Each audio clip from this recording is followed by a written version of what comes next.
Hello, and welcome back to Gunfighter Life. As always, the podcast where we come at gunfighting the right way, with God at the center. God is number one, and I hope to recognize that in everything that I do in this podcast is no different. Today's episode is going to be on the Mini 14 family of weapons. We'll roll into the bio and into the topic. Before we do, don't forget to like, subscribe, and comment. If you want to skip the bio because you've heard it before, you can generally skip to around 4 minutes in.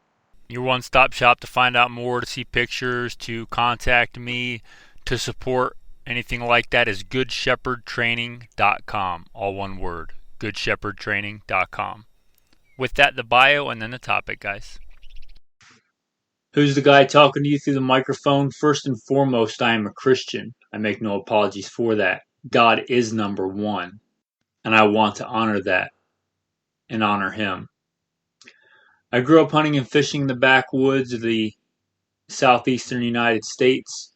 I joined the Marine Corps at 17. I did a couple of combat tours in Iraq.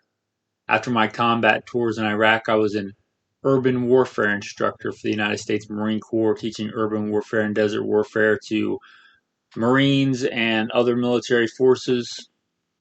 After that, I worked for LAPD as a sworn peace officer. I worked regular patrol assignments, more specialized assignments in law enforcement, was in that for a lot of years.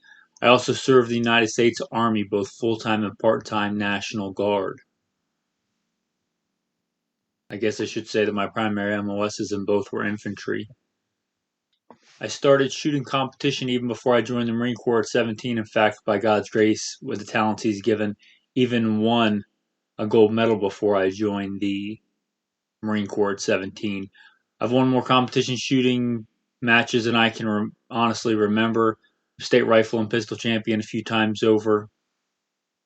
West Coast regional rifle champion. I've been a private contractor for a 3-letter government agency that I won't specify. I've also been blessed to be the commander of a tactical team in a large metropolitan area where our primary objective, our job, was to stop active shooters. Blessed be the Lord my rock, who trains my hands for war and fingers for battle. I've hunted all over this beautiful country, from mule deer on the west coast to whitetail on the east coast to gray squirrel on the east coast to prairie dogs on the west coast. I have been a professional hunter and guide of all kinds of game, professionally hunted things like buffalo and elk and deer and exotic species. I have slain wolf and bear and all manner of beast. And I don't apologize for it. FBI certified, NRA certified, firearms instructor, professional firearms instructor for a lot of years. But if you ask me what I am, I'd say first and foremost, I'm a servant of God, a student of the Bible, a teacher, a preacher, and a fisher of men. All right, without further ado, let's get into today's topic. Let's talk about the Mini 14 family of rifle. Now, if you've listened to a lot of the other episodes, you know that I've mentioned the Mini 14 or the Mini 30 in other episodes, but I've never dedicated an entire episode to the Mini 14 and Mini 30. So why are we even talking about the Mini 14 and the Mini 30 in the days of 2021, in the days when ARs are so plentiful, in the days of AKs? I think we should start off with, first of all, what is it and why are we still talking about it? So if you're familiar with the M1 Grand, which most people that are into guns know something about, you may be familiar with the M14 or the M1A, which is a civilian version that you can purchase today. It served as America's battle rifle for a brief time after the M1 Grand. And then Ruger, the gun company, decided to scale that down, make it more economic, make it in an intermediate cartridge. So they basically took the M14 or the M1A and scaled it down to handle .223 and later other calibers. So you get all that kind of R&D and research and development that went into the M1 Grand that served us so well, and then into the M1A or M1A or M14. And you get that scaled down into an intermediate handy carbine in the Mini 14. And so that's in a nutshell what the Mini 14. It has a lot of different iterations, but that's basically what that is in a nutshell. And why it's still relevant is I think that it really straddles that line between tactical and practical very well. The ARs are great, but hoplophobia is a real thing. You can look that up if you want, hoplophobia. And some people that wouldn't really be into AR-15s or might be scared by AR-15s, or even some, sadly, legislatures, some areas may ban AR-15s that won't ban a Mini 14 because even though it's a semi-automatic shooting the same caliber, in all practical purposes, in most scenarios, it's very equivalent. It doesn't look as scary. It looks like your grandfather's gun, so they're not going to ban it or it's not banned. Also, it straddles the line between tactical and practical very well in the hunting world. Not that you can't hunt with an AR-15. In fact, one of the very last episodes we did was hunting with the AR-15. But I think that the Mini 14 does that better. One, it has a better magazine system, I believe, for hunting. You see, if you're running on the clock, if you're doing competition shooting, which I've been blessed to do a lot of, yes, the straight insert of the M16 AR-15 pattern is faster if you're running it on the clock. But if you're hunting, that's probably never going to come into play. And the fact that it rocks and locks in, it has a more positive retention, especially with the Ruger flush fit magazines, means that you're probably not going to lose that magazine. Whereas if you've ever hiked or something with a push button magazine, you know that it can come out and then you have one round maybe, or maybe zero if you didn't have one in the chamber. So that rock and lock and flush fit magazine may have a lot of advantages. Another advantage if you're hunting medium to small game at close ranges, AR-15s have a very high height over bore. If you look at an AR-15, because it has that buffer tube in line with the stock, your sights are quite a bit higher than the barrel. And if you're shooting a man-sized target, that generally doesn't matter because if your bullet rises an inch or two or falls an inch or two, in between 25 meters and 150 meters, if there's, a 2-inch below and a 2-inch above, you're talking 4 inches on a man-sized target. That doesn't really matter. But if you're talking 4 inches on a squirrel or a rabbit or a coyote, that very much can be the difference between a hit and a miss. So I think for hunting, the M14 has an advantage there as well. As well as if you're used to a more traditional stock, a more traditional wood stock, non-pistol grip stock that just points very well. If you're used to something like a Ruger 1022 and you've shot that a bunch and you like the way it points, you like the way it handles in the field, you may similarly like the M14 better for hunting. I'm not saying it's a better battle rifle. I'm not saying that at all. I'm saying it straddles the balance better of tactical and practical. You may have heard me talk before. I've done whole series on survival guns. My go-to, rifle, end of the world, if I had to pick one rifle, would be my Scar 17. I'm very blessed to have that. I wanted one of those for probably 10 years. And I sold several guns to be able to get that one gun. And I'm very blessed to have it. But that gun is expensive. If I was going to pick a runner-up for an all-around hunting, survival, end-of-the-world type gun, it would probably be the Mini 30. The Mini 30 is the Mini 14, but chambered in 7.62x39, the AK cartridge, which I think is a better all-around cartridge. It does some things not as good as the 223, but it does a lot of other things better. And I think for an all-around one rifle, that would probably be my pick, the Mini 30. We'll get into different cartridges in a minute. But I think it's a great gun that straddles that tactical to practical. Is it going to have as good a split times on a reload as an AR? No. But is that really going to come into play? If we do get into some kind of crazy collapse scenario, it's probably not going to be like Red Dawn. As cool as that movie is, it's probably going to be something a little bit more mundane. And you've heard my background. I can count on both hands the number of gunfights I've been in, the number of times. Well, I can't say the number of times I had to use a gun if you count just pulling it out. But other than that, I could count the number of gunfights I've been in and have fingers left over. But if I think about the amount of times in my life I've had to eat and the amount of times I've hunted and killed animals, it's far, far higher. And I think the Mini 14 does that better than the AR. And I think it's a better all-around practical gun. And whether you think it should be a real thing or not, it is a real thing that some people that would be freaked out by an AK or an AR-15 would not at all be freaked out by a Mini 14, even though for all practical purposes it's just as effective. So that's why I think it's still worth talking about today. I think it's still relevant in the world of AR-15s, in the world of AKs, in the world of SCARs in 2021. So let's talk about a couple of different versions. Now, the main version, I think they refer to as the ranch rifle, and it's your standard, not standard, but it's your carbine, very basic, usually blued steel, wood stock, like I was talking about, very classic looking. Comes with a peep sight in the back. It comes with a pretty decent sighting system, in my opinion, for what it is. You know, not a 500-meter precision rifle, but for a practical handy carbine. And it's referred to as the ranch rifle. And it comes in 223. I think probably all the new ones are chambered in 5.56, so you can shoot either 5.56 or 223 in them. But that's the classic kind of ranch rifle, and it's aptly named. It will be good on an ATV or even strapped to the side of a horse for coyotes, for dispatching things like that, for around the ranch. So the ranch rifle. The other version that is my favorite, we'll talk about next, and that's the Mini 30. And that comes in 7.62 by 39. And I think that is a fantastic all-around carbine, as I already alluded to. It would be great for medium-sized game. It would be great for deer hunting and, medium-sized animals.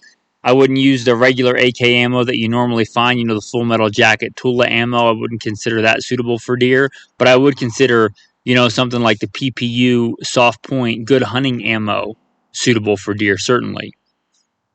As long as it's a tailor-made load for medium-sized game, I would say on 7.62 by 39, it would be a fine cartridge.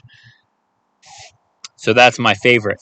Now, both of those come in more tactical versions. They come in versions with, a muzzle brake, which I like. Not even necessarily for the reduction in recoil or the flash hiding at night, but mostly for if I'm out doing hard work with a gun and I drop it on the muzzle. If you don't know, the crown is super important for accuracy. If I drop that gun, I like that flash protector on there. I like that to protect the muzzle. Most of all, the other benefits are there too, but I like it mostly to protect the muzzle, so I'd probably get a version with the flash hider for that reason. Another version they made, and I don't know that they still make it, but they made it in 6.8 SPC, and if you're a hand loader or you just like cool cartridges, or you were mostly going to use it for medium-sized game hunting, then that would be probably a better choice than the Mini 30. Like I said, the Mini 30 would probably be my best all-around choice. But the 6.8 SPC, if you're not aware, was supposed to be the Army's next adopted cartridge that wasn't. But it still has very good ballistics, and it still fits in that standard, M16 size magazine configuration. Therefore, it fits in the Mini 30. So the 6.8 SPC, if you can find one, is a pretty cool version too, especially if you hand load. And then they also made it / make it, I don't know if they currently still do, in 300 Blackout. Now, 300 Blackout is not, my favorite cartridge. I'm not a fan of that cartridge, and I'm not going to pretend to be. But if you do like 300 Blackout, just be aware that they make the Mini, I don't know if they call it the Mini 30 or the Mini 300 or whatever. They do make it or have made it in 300 Blackout. And one of the big advantages that I like about this rifle over an AR, over an AK, over other things, is that they make it, like Ruger makes a lot of their guns, in stainless. Oh, and I must do a brief aside. I am at a shooting range. I live at a shooting range, or right behind a shooting range. So, if you hear gunfire, that's what that is. But they make these rifles in stainless steel. My nephew, who still lives in the place where I grew up, the barrier islands of the East Coast in the South, where it's salty and things tend to rust just by looking at them, it seems like. He went hunting yesterday and texted me he was duck hunting, and before he could even get home to clean his Remington 870, it had rust on it. And that's a real thing, especially living on coastal, salty, humid areas. I mean, salt is a big thing. If you're out here like I am in Arizona, not so much. You could probably shoot it, even touching it with your sweaty hands, put it in the back of your truck, and it probably isn't going to rust. But on the East Coast, that's not the way it is. In some areas, stainless is nice, and even if you don't need it, I kind of like stainless because, like I said, I'm hard on my guns. I can just take some steel wool to some stainless, whereas if I do that on a nice blued gun, it kind of looks like crap. So stainless is a big deal, and not just a barrel is stainless. You can get ARs with stainless barrels, but you can get pretty much most of the rifle in stainless, which I really like. I really like that Ruger does that on a lot of their guns, and they do it in the Mini 30 and the Mini 14. I don't know if they still do, but I know they certainly have in times past. And I think that that is a big advantage that it has. So the Mini 30, Mini 14 are a pretty good rifle, and I don't think they get the credit that's due. I think everybody thinks everything has to be a black rifle AR-15, and I think a lot of people that have, and I've shot a lot of competitions. I've been blessed to be a state rifle and pistol champion a few times over and win more shooting competitions than I can remember. But I think that a lot of people that aren't going to shoot in competition base a lot of their opinions on people that do shoot in competition if it doesn't apply to them. Just like, I'm not a Navy SEAL. You heard my background. I don't pretend to be a Navy SEAL.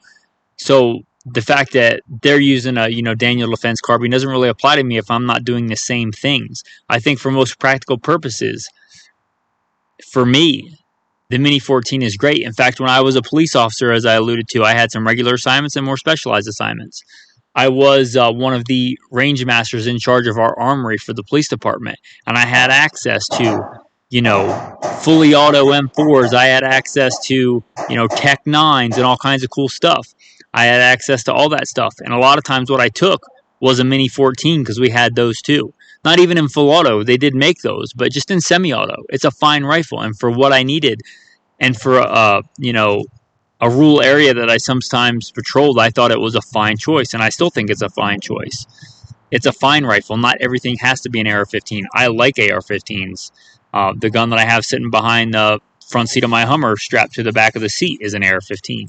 But not everything has to be an AR-15. And if you're looking for something that's not purely tactical, that's more straddling the line of tactical and practical, I would really encourage you to take a look at the Mini 14 family of rifles.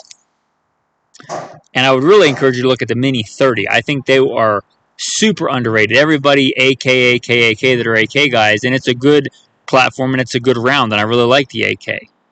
But I think if you're going to hunt with it, the Mini 30 is by far better. It gives you the option to mount regular optics with regular optics mounts, unlike the AR that generally needs high mounts, or unlike the AK that you have to jump through all kinds of hoops to mount a modern scope to. And I know they make attachments and this thing and that thing, but the Mini 30, Mini 14 generally comes with the mounts, unless at least they used to all come with mounts. And you can just get regular standard height scope mounts and mount a 3-9 scope or a 1-4 or a fixed 4 power scope and just mount it right on the rifle. And it's a fantastic gun, and better, I think, in my opinion, for hunting than an AK is ever going to be. So if you're looking for something that is more practical than tactical but can also fill a tactical role, I think the Mini 30 is a fantastic go-to all-around rifle. With that, guys, I'm going to say thanks for listening to this episode of Gunfighter Life. Thanks for listening to me talk about the M14, the Mini 14, the Mini 30. If you like this podcast, like I said, go to goodshepherdtraining.com. You can scroll down to Patreon for the fraction of the cost of a price of ammo nowadays. You can support the podcast because they're free. It's for you to listen to, but sadly, they're not free to produce and put out. And a sincere thank you to everybody that does, support the tribe and support their fellow gunfighters. I really appreciate that. It doesn't go unappreciated by me. And I really appreciate that. So if you want to support the tribe you're now a part of, again, goodshepherdtraining.com and scroll down to the Patreon link. And if you can't do that or don't want to do that, I understand. Listen for free and don't feel guilty about it, but consider liking, subscribing, and writing a review of the podcast. Until next time, guys, thanks, and have a blessed day.